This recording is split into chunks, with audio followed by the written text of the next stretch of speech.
আসসালামু আলাইকুম রাহমাতুল্লাহ। হোম টিউটর একাডেমিতে তোমাদের জানাই স্বাগত। সুপ্রিয় অষ্টম শ্রেণীর শিক্ষার্থীরা, আশা করি তোমরা ভালো আছো।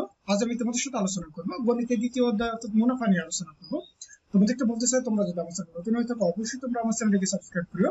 তাহলে আজকে আমাদের আলোচনার বিষয় মূলত হচ্ছে অনুশীলনী 2.1 নিয়ে মূলত আলোচনা করব। আমি আগের ভিডিওতে মূলত হচ্ছে 1 থেকে 10 পর্যন্ত আলোচনা করছি। আমি এর ভিডিও লিংক ডেসক্রিপশনে দিয়ে দেবো, তোমরা সেখান থেকে দেখতে পারো। তাহলে আজকে আমাদের আলোচনার বিষয় মূলত হচ্ছে 10 নং ম্যাথ নিয়ে অর্থাৎ আলোচনা করব। তাহলে এখানে আমাদেরকে কি বলতেছে দেখো তো, যে শতকরা বার্ষিক যে হারে কোনো মূলধন 6 বছরে মুনাফা আসলে দ্বিগুণ হয়, সেই হারে কত টাকা 4 বছরে মুনাফা আসলে কত হবে, মূলত হচ্ছে এই 2050 টাকা হবে। তো চলো আমরা এই 10 নম্বর ম্যাথের সলিউশনটা দেখি যে কিভাবে আমরা এই টাইপের ম্যাথগুলো করব।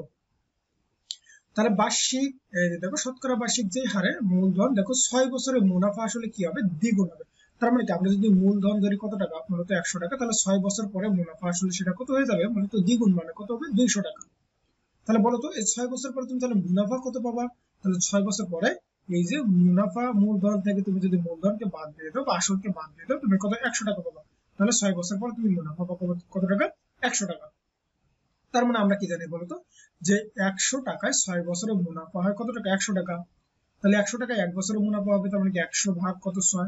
তাহলে 100 টাকায় 4 বছরে মুনাফা হবে, তার মানে কত, 100 গুণন 4 ভাগ কত, 6। তাহলে আমরা এখান থেকে পাবো, কাটাকাটি করলে এখানে যদি তুমি 6 কে যদি 2 দ্বারা কাটো, তার মানে কত হবে, 3। আর 4 কে 2 দ্বারা কাটলে কত, 2। তাহলে এখানে কত, 200 ভাগ কত, 3 টাকা পাবো। তার মানে কি 100 টাকায় 4 বছরে মুনাফা হয় কত, 200 ভাগ কত, 3 টাকা। কেন আমরা 4 বছর বের করবো, কারণ এই যে আমাকে বলে দিছে যে কত টাকা 4 বছরে মুনাফা আসলে কত হবে, এই যে 2050 টাকা হবে।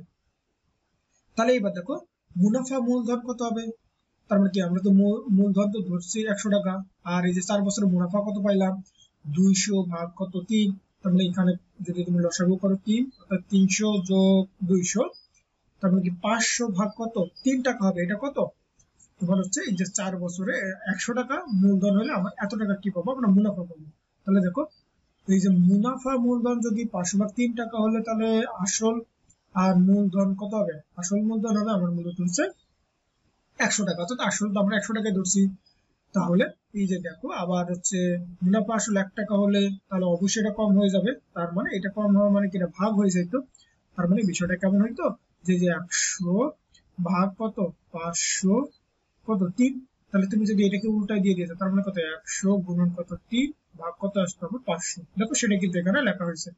তারপরে তোমাকে হচ্ছে এই যে কত টাকা বের করতে বলতেছিল, এখানে বের করতে বলতেছিল মূলত হচ্ছে 2050 টাকা। তাহলে 2050 টাকা হলে আসল কত হবে বা মূলধন কত হবে, তাহলে 100 গুণন 3 গুণন 2050 ভাগ কত, 500।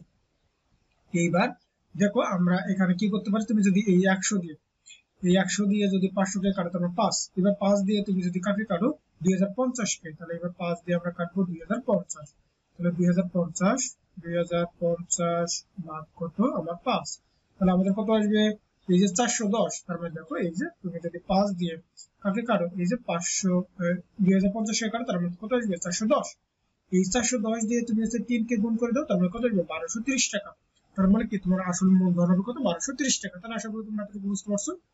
এইবার দেখো আমাদের 11 নম্বরে কি বলতেছে, যে বার্ষিক শতকরা 6 টাকা মুনাফায় 500 টাকা 4 বছরে মুনাফা যত হয়, বার্ষিক শতকরা 5 টাকা মুনাফায় কত টাকা 2 বছর 6 মাসে মুনাফা তত হবে। তো চলো আমরা এই 11 নম্বরের সমাধানটা দেখি যে কিভাবে আমরা আসলে এটা করতে পারবো। তাহলে দেখো এই যে বার্ষিক শতকরা কত, 6 টাকা মুনাফায় 500 টাকা কত, 4 বছরে মুনাফা যত হবে, তাহলে ওই মুনাফায় মূলত হচ্ছে কত টাকা 2 বছর 6 মাসে মুনাফা তত হবে। কারণ দেখো প্রথম ক্ষেত্রে আমার কি দেওয়া আছে, মুনাফার হার কত দেওয়া আছে। তাহলে বার্ষিক 6 টাকা, তার মানে কত, 6% আর একে 5% করে দিলে 6 ভাগ কত, 100। আর সময় কত ছিল আমার, 4 বছর। আর আসল ছিল কত আমার, 500 টাকা। তাহলে এবার প্রথম ক্ষেত্রে যদি আমরা মুনাফা বের করি যে কত টাকা মুনাফা হবে, তাহলে আই ইকুয়াল আমরা কি জানি, যে পি আর এন। তাহলে এখানে দেখো আমরা আসল বসাই দিলাম, সময় কত, 4 বছর, মুনাফার হার 6 ভাগ কত, 100। তুমি এবার যদি এই 100 দিয়ে যদি কাকে 500 কে কাটতে, মানে 5, তাহলে 5 গুণন 4 গুণন 6 করলে কত আসবে, 120 টাকা। তাহলে দেখো আমাদের দ্বিতীয় ক্ষেত্রে দেওয়া আছে যে মুনাফার হার হচ্ছে আমার 5%, কোথায় এই যে দেখো দ্বিতীয় ক্ষেত্রে আমার শতকরা মুনাফার হার 5 টাকা হলে তার মানে কত দেখো তো, এই 5 টাকা হওয়া মানে হচ্ছে 5%, তারপর 5 বাই কত আমার হচ্ছে মূলত 100। তাহলে এবার সময় আমাদের কতটুকু দেওয়া ছিল, এই যে সময় দেওয়া ছিল হচ্ছে 2 বছর কত 6 মাস। তাহলে এবার দেখো এই যে সময় 2 বছর 6 মাস, তাকে আমরা এই যে মাসকে যদি বছর করতে চাই তার মানে তাকে 12 দ্বারা কি করতে হবে, ভাগ করতে হবে। তাহলে 2 যোগ 6 ভাগ কত আমার হচ্ছে 12। তাহলে এখানে 2 যোগ কত, এই যে তুমি যদি এখানে কাটাকাটি করো 6 দ্বারা 12 কে কাটলে 2, তাহলে 1 ভাগ কত 2, তাহলে কত আসবে মূলত হচ্ছে 2.5 বছর আসলো। এবার তো আমরা মুনাফা তো আগে বের করে নিলাম যে কত মুনাফা, যে 120 টাকা, তাহলে আয়ের মান আমরা কত 120। এবার পি এর মান কত আসবে বলো তো, তাহলে পি ইকুয়াল আমরা কি জানি যে আই ইকুয়াল হচ্ছে পি এ না, তাহলে এখানে আয়ের মান হচ্ছে 120, তারপরে পি এর মান তো আমরা বের করব, তারপরে হচ্ছে সময় হচ্ছে 2.5 বছর, আর আর এর মান হচ্ছে 5 বাই কত 100। তাহলে এইবার তুমি যদি কি করো এখানে আর গুণ করো, অর্থাৎ তুমি 100 দ্বারা যদি 120 কে গুণ করো, আর এখানে কি থাকবে পি গুণন 2.5 গুণন কত 5।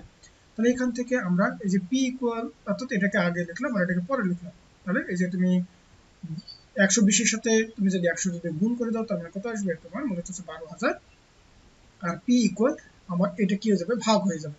তাহলে এইবার আমরা কি করব, এই যে পয়েন্টটাকে যদি এখান থেকে যদি উঠাই দিই তার মানে উপরে কত হবে 100 আর নিচে কত হবে 250। তাহলে এইবার তুমি যদি কি করো, এই হচ্ছে এই যে 100 কে কাটবো মূলত হচ্ছে কয় দ্বারা 10 দ্বারা, তাহলে 10, আর নিচে আমরা যদি হচ্ছে 250 কে 10 দ্বারা কাটি তাহলে আমাদের 25। এবার 25 দ্বারা আমরা হচ্ছে কাকে কাটবো, এই যে 12,000 কে। তাহলে এবার কি করব 12,000 ভাগ কত আমার হচ্ছে 25, তাহলে কত আসবে আমার 440, সরি এটা হবে মূলত হচ্ছে 440, এটা 400 কত আসলো মূলত 80, তার মানে 480।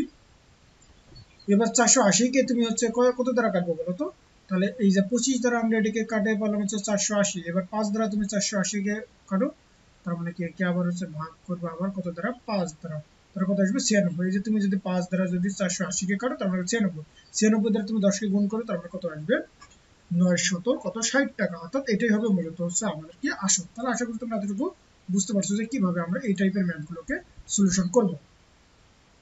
এবার তারপরে দেখো আমাদের হচ্ছে কত নম্বর, এই যে 12 নম্বর কি বলতেছে যে বার্ষিক মুনাফা 8% থেকে বেড়ে 10% হওয়ায় তিশা মারমার আয় মূলত হচ্ছে 4 বছরে কত হয় 108 টাকা বেড়ে গেল, তাহলে তার মূলধন কত। তো চলো আমরা 12 নম্বরের সমাধানটা দেখি।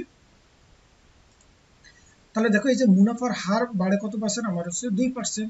তাহলে 100 টাকায় 1 বছরে বাড়ে 2 টাকা, তাহলে 100 টাকায় আমার 4 বছরে কত টাকা বাড়বে, তার মানে 8 টাকা বাড়ে। তাহলে 8 টাকা আয় বাড়ে মূলত তার মূলধন কত টাকা হলে 100 টাকা হলে, তাহলে এইবার 1 টাকা বাড়বে কম, তার মানে 100 ভাগ কত 8, আর এই যে কত 128 টাকা আয় বাড়লে তার মূলধন হবে 100 গুণন 128 বাই কত 8। তুমি যদি 8 দ্বারা যদি 128 কে করো তার মধ্যে 16, তাহলে 16 দিয়ে তুমি যদি 8 কে গুণ করো, সরি 16 দিয়ে তুমি যদি 100 কে গুণ করো তাহলে কত হবে 1600 টাকা, তার মানে কি তার মূলধন হবে কত টাকা 1600 টাকা। তাহলে আশা করি তোমরা এতটুকু বুঝতে পারছো। তাহলে আজকের মতো এই পর্যন্ত, তোমরা সকলে ভালো থাকবে সুস্থ থাকবে, আল্লাহ হাফেজ।